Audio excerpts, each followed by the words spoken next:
GHMC ప్రజలందరికీ విజ్ఞప్తి, మనందరికీ తెలుసు మన చుట్టుపక్కల చాలా అనాథరైజ్డ్ కన్స్ట్రక్షన్స్ వస్తున్నాయి. అలాగే ప్లాన్ తీసుకుని ప్లాన్ కి సరిపడా కాకుండా డీవియేట్ చేసి అడిషనల్ ఫ్లోర్స్ వేసి కట్టడం మనం చూస్తున్నాం. సో ఇది మనం డిస్కరేజ్ చేయాల్సిన బాధ్యత ఉంది. ప్రతి ఒక్కళ్ళు కూడా వాళ్ళు జీవితాంతం కష్టపడి సంపాదించిన దాంతో ఏదో ఒక చిన్న ఫ్లాట్ ఇల్లు కొనుక్కోవాలని ఆశిస్తూ ఉంటారు. అది మనం జీవితాంతం ఆ ప్రాపర్టీలో చాలా సంతోషంగా ఉండేటట్లు మనం ఆర్గనైజ్ చేసుకోవాల్సిన బాధ్యత మన మీదే ఉంది. ఎట్టి పరిస్థితుల్లో కూడా అనాథరైజ్డ్ అప్రూవల్ కి ప్లాన్ అప్రూవల్ కి డీవియంట్ గా ఉన్న బిల్డింగ్స్ కానీ అలాగే ప్లాన్ జిహెచ్ఎంసి నుంచి తీసుకొని బిల్డింగ్స్ కానీ దయచేసి కొనుగోలు చేయొద్దు.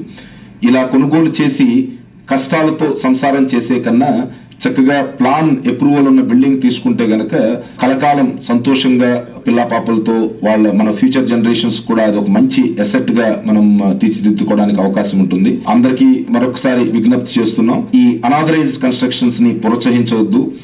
మీ కష్టార్జితమైన సొమ్మును ఈ రకమైన బిల్డింగ్స్ ప్రాపర్టీస్ కొనుగోలు చేయడానికి వేస్ట్ చేయొద్దని కోరుకుంటున్నాం.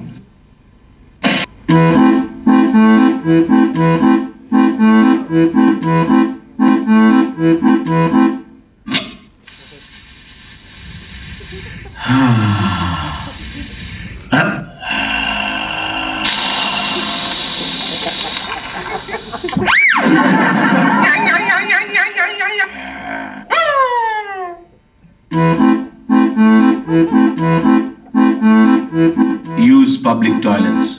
Do not in public. Greater Hyderabad ప్రజలందరికీ విజ్ఞప్తి, జిహెచ్ఎంసికి వస్తున్న ఆదాయంలో ప్రాపర్టీ ట్యాక్స్ చాలా ముఖ్యమైనది, ప్రధానమైనది. మనందరికీ తెలుసు మన నగర విస్తీర్ణం పెరిగింది. అలాగే 625 స్క్వేర్ కిలోమీటర్స్ పరిధిలో ఉన్న ఈ నగరంలో ప్రజలకు కావాల్సిన మౌలిక సదుపాయాలు కలగచేయాల్సిన బాధ్యత జిహెచ్ఎంసి మీద ఉంది. ఈ రకమైన మౌలిక సదుపాయాలు కలగచేయాలి అంటే గనక ప్రజలందరూ కూడా స్వచ్ఛందంగా వారికి సంబంధించిన ప్రాపర్టీ డిక్లేర్ చేసి ప్రాపర్టీ ట్యాక్స్ సకాలంలో కడితే గనక మనం ప్రజలకి మరిన్ని మెరుగైన సదుపాయాలు మనం కలగచేయడానికి అవకాశం ఉంటుంది. మీకు సంబంధించిన ప్రాపర్టీ ట్యాక్స్ ఎస్ఎస్ అవ్వకపోతే గనక సెల్ఫ్ డిక్లరేషన్ ఇచ్చి మాతో సహకరించండి. మీ ప్రాపర్టీ ట్యాక్స్ సకాలంలో కట్టి మరింత మెరుగైన సదుపాయాలు మీకు కలగచేయడానికి జిహెచ్ఎంసికి సహాయపడాల్సిందిగా విజ్ఞప్తి చేస్తున్నాం.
Yeah.